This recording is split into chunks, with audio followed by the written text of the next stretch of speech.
Olá pessoal, bem-vindo a mais um podcast. Estamos no Leitura da História e hoje vamos falar sobre o período regencial.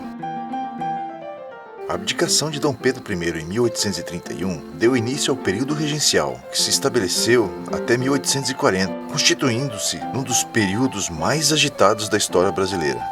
Assim que Dom Pedro I abdicou ao trono brasileiro em favor de seu filho de apenas 5 anos de idade, foi escolhida uma regência para governar o país, conforme determinava a Constituição Nacional. A eleição dos regentes deveria ser feita pela Assembleia Geral, porém naquele momento, os parlamentares estavam em recesso. Para contornar a situação, os poucos deputados presentes no Rio de Janeiro decidiram escolher uma regência provisória, até que os deputados ausentes retornassem e a eleição pudesse ser realizada. Foram escolhidos os senadores Campos Vergueiro, Carneiro de Campos e o brigadeiro Francisco de Lima e Silva, para ocupar o governo até a realização das eleições exigidas pela Constituição. Nos poucos meses de seu governo, a regência trina provisória readmitiu o Ministério Brasileiro, deposto por Dom Pedro I, e anestesiou prisioneiros políticos. 3 meses depois, foi escolhida uma regência trina permanente, que governou o Brasil até 1835. A regência trina permanente, que ocorreu entre 17 de junho de 1831 até 12 de outubro de 1835, foi eleita pelos deputados e senadores, reunidos em Assembleia Geral para um mandato de 4 anos. A regência trina permanente era composta pelo brigadeiro Francisco de Lima Silva, pelo deputado Braulio Muniz, representante das províncias do norte do Brasil, e pelo deputado Costa Carvalho, representando as províncias do sul. A mais importante decisão do período foi a escolha do padre Diogo Antônio Feijó para o Ministério da Justiça. Feijó tornou-se o homem forte do governo, tendo a função de manter a ordem no país. Em 1831, criou a Guarda Nacional, uma milícia de brasileiros abastados. Ela passou a ser o principal instrumento do governo para reprimir os levantes populares que vinham ocorrendo em todo o país e ameaçavam a ordem existente. A patente de coronel, a mais alta da Guarda Nacional, era em geral vendida pelo governo aos grandes fazendeiros, membros da aristocracia rural brasileira. Em 1832, o padre Feijó tentou dar um golpe e transformar-se no único regente com plenos poderes.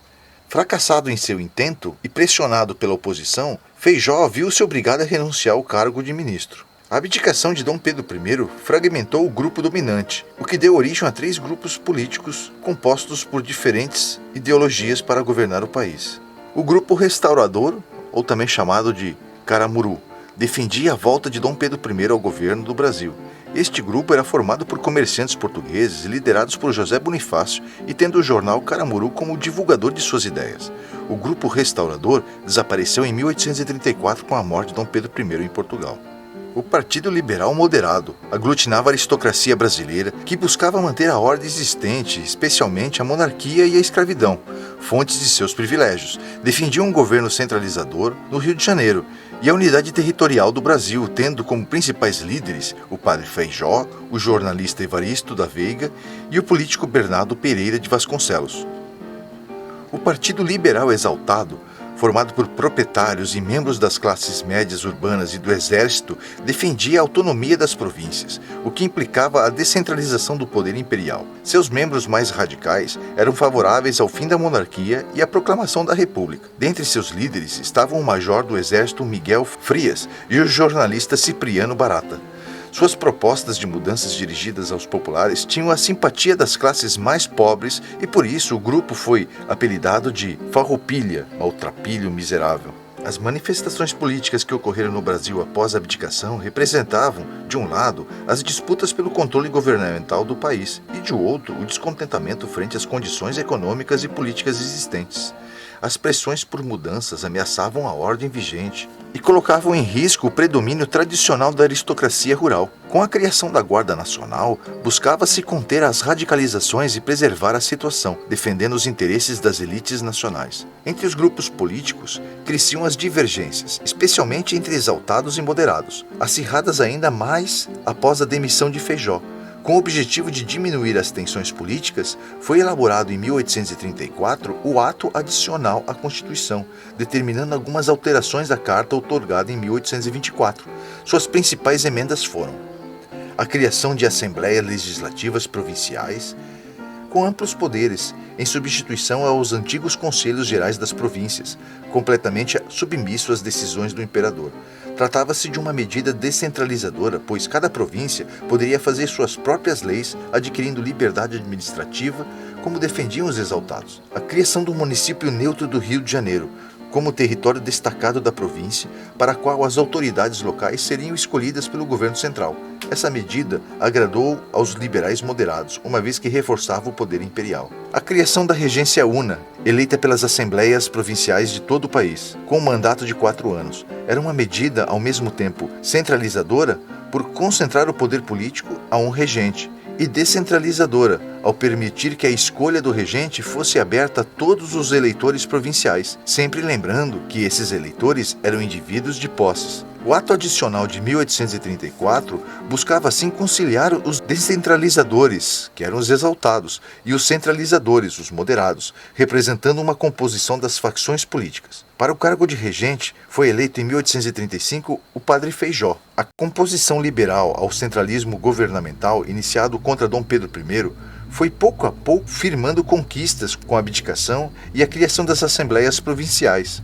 O avanço liberal caminhava passo a passo com as contestações, com as manifestações de oposição à ordem existente, às dificuldades econômicas da maioria da população e de interesses regionais prejudicados.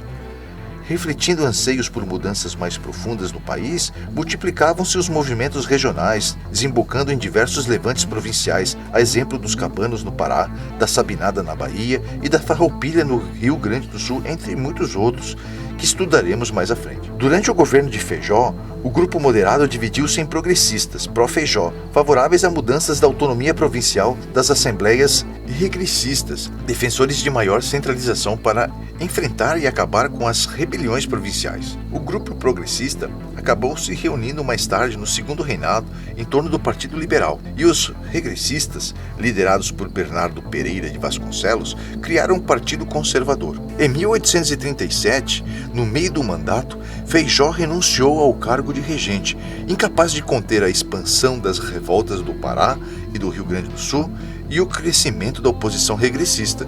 Com a renúncia de Feijó, assumiu interinamente o governo o presidente da Câmara Araújo Lima, partidário dos conservadores, que foi confirmado nas eleições que se seguiram.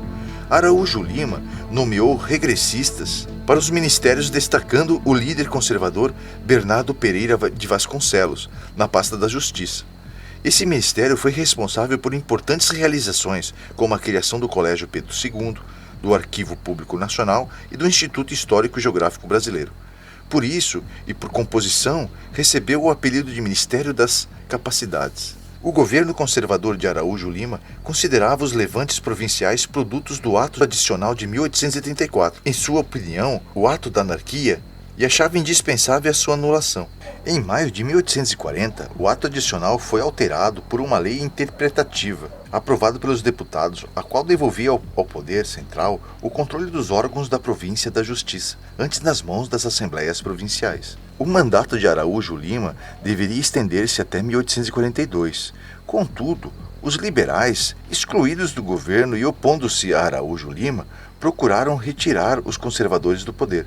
Fundaram então em 1840 o Clube da Maioridade, que defendia a antecipação da maioridade de Dom Pedro II, na época com 15 anos incompletos. Segundo eles, a presença do imperador no trono daria fim às diversas revoltas regionais e afastaria o fantasma da fragmentação do país, argumento que ganhou a elite política, incluindo muitos conservadores. A vitória do Clube da Maioridade completou-se em julho de 1840, quando Dom Pedro II foi coroado imperador. Encerrava-se assim o turbulento período regencial com o golpe da maioridade. Em meio às instabilidades políticas vivenciadas pelo país, no decorrer de todo o período regencial, cresceram movimentos regionais, populares e de classe média que exigiam mudanças na ordem existente. Tais movimentos condenavam os inúmeros impostos determinados pelo Rio de Janeiro e a situação de miséria em que se encontrava a maior parte da população, reivindicando liberdade e maior acesso à vida política. A cabanagem ocorreu no Pará entre 1835 e 1840. Foi um movimento que contou com a adesão maciça da população mais pobre, índios, mestiços e negros da região que viviam em cabanas à beira dos rios. revoltados com os privilégios das oligarquias locais e visando melhorar as péssimas condições de vida que enfrentavam, tomaram a cidade de Belém e assumiram um governo provincial, proclamaram-se independentes do império e adotaram um regime republicano. Entre os principais líderes do movimento destacava-se Cônego Batista Campos, os irmãos Vinagre e o seringueiro Eduardo Angelim.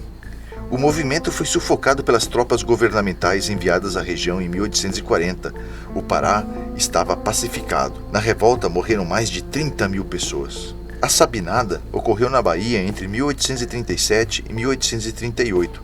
Foi um movimento liderado pelo médico Francisco Sabino e ocorreu em Salvador, um movimento que era contrário à centralização política do Rio de Janeiro e desejava, basicamente, manter a autonomia provincial conseguida com o Ato Adicional de 1834. Os revoltosos proclamavam a República Baiense, que se encarregaria do governo provincial até que Dom Pedro II pudesse assumir o trono brasileiro, o que deveria ocorrer em 1843. A regência enviou tropas que cercaram a cidade de Salvador e venceram os revoltosos em 1838. Ao final da repressão, além de milhares de prisioneiros, mais de 2.000 pessoas estavam mortas, incluindo os principais líderes. A balaiada ocorreu no Maranhão entre 1838 e 1841. Na região, a situação econômica era bastante difícil, principalmente devido ao declínio das exportações do algodão frente à concorrência dos Estados Unidos. As disputas políticas pelo controle do poder local estão na origem dessa revolta, mas, contestando latifundiários e comerciantes portugueses, logo se estendeu às camadas mais pobres e miseráveis da região, envolvendo também negros e escravos que reivindicavam sua libertação. Os principais líderes do movimento foram o vaqueiro Raimundo Gomes, apelidado de Cara Preta, Manuel dos Anjos Ferreira, o Balaio, fabricante de cestos, do qual surgiu o nome dos rebeldes, e o negro Cosme Bento, líder de 3.000 escravos. Os balaios chegaram a tomar a vila de Caxias, um importante centro urbano do Maranhão, ameaçando tomar também a capital São Luís. Tropas do governo sob o comando do coronel Luiz Alves de Lima e Silva derrotaram os insurgentes e retomaram o poder da província. Foi graças a essa vitória que Luiz Alves de Lima e Silva recebeu o título de Barão de Caxias. A completa pacificação da região só foi conseguida com a anistia concedida pelo imperador aos revoltosos sobreviventes em 1841. A revolta da Farroupilha ocorreu no Rio Grande do Sul entre 1835 e 1845. Os estancieiros, que eram os fazendeiros de gado do sul do país, reivindicavam maior autonomia provincial e o fim dos altos impostos sobre o charque, carne seca. O gaúcho, que não tinha condições de competir em condições de igualdade com o charque da região platina. Iniciou-se a rebelião quando Bento Gonçalves tomou a cidade de Porto Alegre, depondo o presidente da província. No ano seguinte, os revoltosos proclamaram a República Rio-Grandense, com sede na Vila Piratini. Logo o movimento alastrou-se até Santa Catarina, onde foi proclamada a República Juliana, com auxílio de Davi Canabarro e Giuseppe Garibaldi. A partir de 1842, já durante o segundo reinado, o movimento entrou em decadência, especialmente diante da repressão empreendida pelo governo central, comandado pelo Barão de Caxias. As sucessivas vitórias das tropas imperiais levaram os revoltosos a assinarem um acordo de pacificação final, em 1845, a chamada Paz de Ponche Verde. Ela foi conseguida mediante concessão de anistia geral aos revoltosos, incorporação dos oficiais farroupilhas ao exército imperial, devolução das terras ocupadas aos antigos proprietários, taxação de 25% sobre o charque platino e libertação dos escravos que lutavam na Revolução. Caxias recebeu por sua atuação o título de pacificador do Império. A constante agitação revolucionária em que se viu envolvido o país durante todo o período regencial revelava que, semelhante ao que ocorria nas demais nações ocidentais, a população brasileira recorria a armas por mudanças que julgava indispensáveis.